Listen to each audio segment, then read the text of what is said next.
Bonjour à tous. Je vous ai laissé la dernière fois à l'annonce de la triste nouvelle de la mort de mon grand-père. Mais j'étais bien loin d'imaginer les événements qui allaient suivre. L'enterrement de Roch eut lieu un matin de juin 1923 dans l'église du village qui était pleine à craquer. J'ai toujours eu conscience qu'il était aimé par sa famille et son entourage proche, bien sûr, mais je ne m'attendais pas à une telle ferveur de la part de personnalités du monde artistique ou de celui des affaires. Tous les comédiens, musiciens, peintres et écrivains de l'époque étaient là, ainsi que des champions sportifs, des hommes politiques ou des capitaines d'industrie. Bon nombre de femmes et d'hommes étaient en larmes, et tout cet amour nous permettait de supporter un peu notre peine. Nous étions tous vêtus de couleurs claires et gaies, selon la volonté de Roch, qui voulait de la beauté et de la lumière, quelles que soient les circonstances.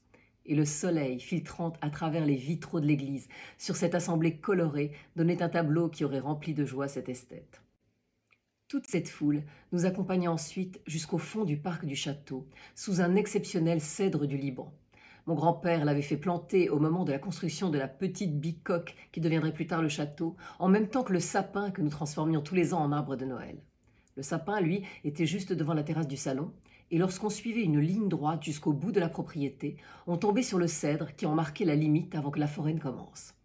Roch avait toujours dit que son vœu le plus cher serait d'être enterré sous cet arbre majestueux, car, disait-il, il pourrait admirer son château dans toute sa splendeur depuis ce point de vue. Et ma grand-mère avait eu l'autorisation exceptionnelle de pouvoir accéder à la demande de son époux bien-aimé. Une fois le cercueil en terre, sous le cèdre qui le protégeait de ses branches, elle se mit à chanter la mélodie sublime de Gabriel Fauré, « Après un rêve ».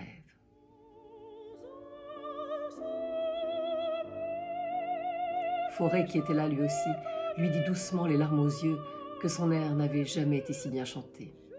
Ce fut la dernière fois de sa vie qu'Épiphanie chanta.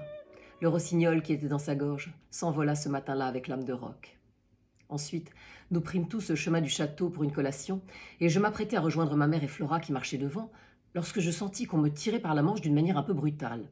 Je me retournai, étonnée et assez furieuse d'être secouée comme ça alors que j'étais en plein chagrin, et je découvris une petite femme brune, très brune, habillée comme une gitane, dont l'âge était assez indéfinissable et dont le regard vous transperçait jusqu'au plus profond de vous-même. Elle me dit qu'elle devait absolument me donner quelque chose et me demanda de la suivre à l'écart. Je n'étais pas très rassurée et je me dis que j'allais peut-être me faire enlever à nouveau et que mes ravisseurs demanderaient une rançon à ma grand-mère puisqu'elle était désormais la riche héritière de son mari. Je regardais donc au plus vite s'il n'y avait pas de type louche dans les alentours et je m'apprêtais à crier lorsqu'elle me fit signe de me taire et me montra une petite médaille. J'avoue que la curiosité étant l'un de mes gros défauts, je ne pus m'empêcher de prendre la médaille et d'écouter la gitane. Elle me dit qu'elle s'appelait Maria et qu'elle devait à tout prix me raconter une histoire concernant mon grand-père. Bien des années auparavant, lorsque mon grand-père n'avait que 15 ans et travaillait comme marchand de 4 saisons à Paris, sa mère, à elle toute jeune aussi, disait la bonne aventure sur les marches de l'opéra.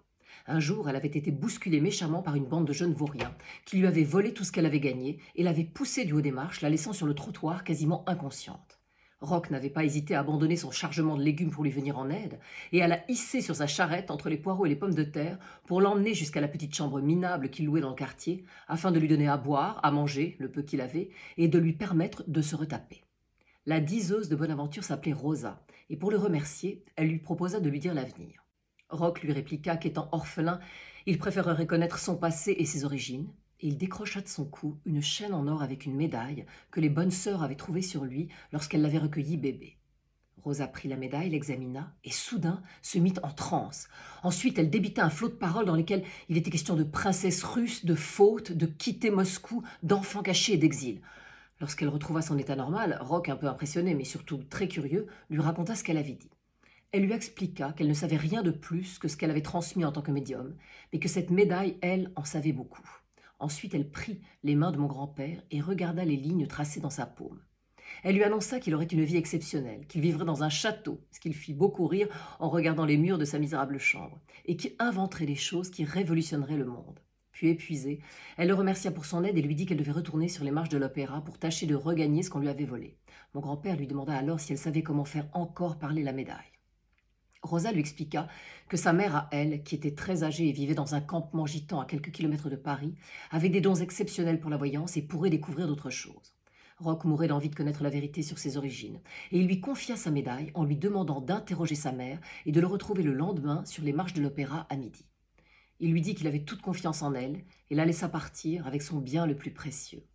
Mais le lendemain, il n'y avait personne sur les marches, ni le jour suivant. Pourtant, Roch ne parvenait pas à croire que la bohémienne l'avait trahi en lui volant sa médaille. Peu de temps après, il trouva un travail mieux rémunéré sur un chantier naval en dehors de Paris et rangea cette histoire dans un coin de sa tête en se disant qu'il allait tout faire pour se construire un bel avenir et qui sait, peut-être l'avoir un jour, ce château de rêve dont lui avait parlé Rosa. Or, Maria, la fille de Rosa, m'expliqua ce qui s'était passé et pourquoi elle était en possession à son tour de cette médaille. Sa mère, après avoir quitté la chambre de Roch, était retournée sur les marches de l'opéra pour travailler quelques heures. Puis, n'ayant pas de succès, elle avait décidé de rentrer au campement pour interroger sa mère sur la médaille. Cette dernière, dont les dons de voyance étaient époustouflants, lui dit que la médaille appartenait à une princesse russe de haute lignée, qui avait fauté avec un autre que le fiancé qu'on lui imposait. Elle voyait également que cette princesse était tombée enceinte et qu'elle avait dû fuir Moscou pour Paris, où elle avait été contrainte d'abandonner son enfant. Mais la voyante ressentait de manière très forte une immense peine chez cette femme, ainsi que chez le frère de cette dernière. Rosa se réjouit de pouvoir apporter ces nouveaux détails à Roch le lendemain. Mais dans la nuit, certains des habitants du village voisin, excédés par la présence des bohémiens, étaient venus mettre le feu aux roulottes, causant de nombreuses morts, dont celle de la mère de Rosa, et les obligeant à fuir au plus vite pour trouver un endroit sûr, ce qui expliquait pourquoi elle n'était jamais venue au rendez-vous. Elle pensait ne jamais revoir Roch, d'autant plus que le campement de gitans s'était établi d'abord dans le sud de la France, puis en Espagne pendant des années, y compris pendant toute la guerre.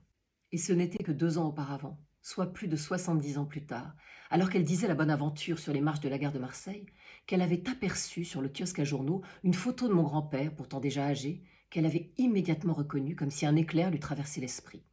Elle avait acheté le journal, mais ne sachant pas lire, elle l'avait rapporté à sa fille, qui lui avait expliqué tout ce qu'on racontait sur Roch et ses inventions géniales. En entendant son prénom, elle sut qu'elle ne s'était pas trompée, et fit jurer à Maria d'aller le trouver et de lui remettre en main propre la médaille et l'histoire qui allait avec, et qu'elle avait gardée en tête depuis toutes ces années. Maria me dit qu'elle avait mis du temps à trouver l'adresse de mon grand-père, puis à réunir l'argent du voyage, et qu'ensuite sa mère était morte, sans qu'elle ait pu exaucer son vœu. Elle venait d'arriver la veille en autocar, et les villageois, bien qu'étonnés par son apparence, lui avaient dit que le Roch qu'elle cherchait venait de disparaître. Maria se sentait donc coupable d'avoir échoué 2 fois, et c'est pourquoi lorsqu'elle avait appris que j'étais sa petite fille, elle s'était précipitée sur moi pour ne pas rater le coche une fois de plus. Après son récit, qui pour moi suivait plusieurs jours de tensions et de peines extrêmes, j'étais épuisée, et j'eus l'impression que de son côté, après s'être enfin débarrassée de son fardeau, elle était dans le même état. Je lui proposai donc de m'accompagner au château pour raconter son histoire à ma mère et à ma grand-mère. Mais elle me dit qu'elle avait enfin accompli sa mission et que maintenant que j'avais la médaille et les informations la concernant, elle préférait repartir sans plus attendre. Je ne mis pas en doute une seconde la véracité de son récit et je la pris dans mes bras en la remerciant du fond du cœur. Puis avant de partir, elle me prit la main et regarda ma peau. Elle me dit qu'elle voyait une vie très longue, remplie d'amour et aventureuse. Elle me dit aussi que le chiffre 8 revenait plusieurs fois. Puis elle me rendit ma main, m'embrassa sur la joue et partit l'air léger, me laissant en proie à une confusion totale.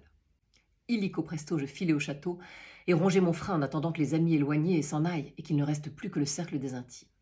Lorsque toute la maisonnée, comprenant Claudine, Andrew et Mike Mitchell, fut enfin réunie, je leur racontai mon aventure avec la bohémienne. Ma grand-mère nous dit que mon grand-père lui avait parlé de cette histoire, qui l'avait beaucoup marqué.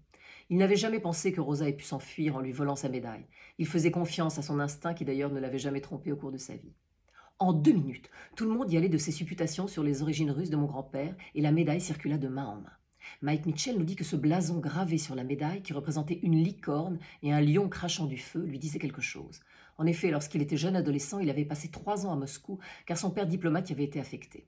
Il nous dit qu'il allait faire des recherches, mais qu'elles risquaient d'être compliquées. En effet, nous étions en 1923, et la révolution russe n'avait lieu que 6 ans auparavant, suivie de l'épouvantable assassinat de la famille Romanov. Et la plupart des familles nobles russes avaient fui aux 4 coins du monde. Claudine se mit aussi sur le coup, m'affirmant que même si les bolcheviks rendaient la tâche difficile, elle avait quelques contacts qui pourraient nous aider. Ma grand-mère et ma mère proposèrent de faire des recherches auprès de l'assistance publique sans trop d'illusions, car bien sûr toutes les bonnes sœurs qui avaient recueilli mon grand-père devaient être mortes depuis bien longtemps. Mes cousins, eux, eurent une réaction typiquement américaine et dirent qu'ils allaient engager le meilleur détective privé. Et de mon côté, je décidai que je ferais le lien entre toutes les informations recueillies par les uns et les autres pour essayer d'assembler les pièces du puzzle. Nous étions en ébullition, et même Flora mettait son grain de sel. Soudain, maman s'arrêta de bouger, et un sourire aux lèvres, elle nous dit que Roch avait réussi à nous sortir de notre peine et à nous faire rentrer en action comme il l'avait fait toute sa vie, et que dorénavant, nous serions sur tous les fronts, non seulement pour perpétuer ce qu'avait créé mon grand-père, mais aussi pour lui trouver la seule chose qui lui avait manqué toute sa vie, une filiation. Le mois qui suivit, le petit plaisir bourdonnait comme une ruche, et nous nous étions organisés en fonction de nos aptitudes.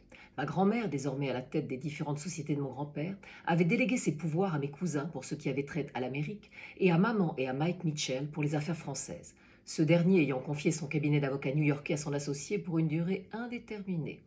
Et en réalité, indépendamment de l'attachement qui semblait les unir, le duo qu'ils formaient avec ma mère était terriblement efficace. Car maman, malgré son allure d'ange, innocent tombé du ciel, s'était révélée être une redoutable femme d'affaires qui s'amusait follement à faire plier les concurrents les plus coriaces. Claudine et Andrew avaient pris la décision de revenir vivre à côté de nous, car Andrew, en tant qu'ingénieur et pilote, était le plus à même de s'occuper des avions et de leur développement technique. Et moi, dans tout ça, j'élevais Flora, je faisais tourner le château avec Épiphanie, je consacrais énormément de temps aux recherches sur les origines de mon grand-père, et je flottais assez souvent dans les eaux troubles de la mémoire, afin de faire revivre les 3 hommes de ma vie, mon père, Max et mon grand-père, qui m'avaient emporté que je vacillais sans eux, même si je m'efforçais de ne pas le montrer, et je pense que ma mère et ma grand-mère étaient dans le même état. Marmaduke avait très gentiment pris des nouvelles, mais mon moment de folie avec lui me semblait tellement lointain que je n'arrivais même pas à comprendre comment j'avais pu me laisser aller ainsi. Dorénavant, plus aucune ambiguïté ne subsistait entre nous, et nous avions des rapports d'amitié et de respect mutuel. 2 mois après la mort de mon grand-père, j'eus toutefois une sorte de contre-coup. Je me sentais vide, épuisée, comme désintéressée de tout. Je pensais à une dépression nerveuse. Mais 2 événements, coup sur coup, allaient m'obliger à remettre mes yeux en face de leur trou. Le premier fut l'arrivée d'un gamin du village un matin au château, criant qu'un monsieur tout noir et très gentil voulait voir Marie-Antoinette. Et le second événement survint dans la foulée, lorsqu'entrant dans la salle du petit-déjeuner, je me retrouvai face à face avec Archie, à qui Andrew, qui ignorait tout de notre relation, avait demandé de venir le seconder pour un problème de moteur sur un avion. Alors là, c'était un peu trop d'un coup pour moi, et la seule solution était de tomber dans les pommes, ce que je fis. Le lendemain, le médecin qui m'examina m'annonça que j'étais enceinte de 2 mois. Oui, Archie. Oui, je parle enfin de vous. Non, je ne vais pas dévoiler tout maintenant. Et oui, vous êtes mon préféré. Non, là maintenant, je ne suis pas enceinte d'un autre, non. Il ne voit définitivement pas passer le temps. Alors j'y vais, et je vous dis à très vite pour la suite de mes aventures.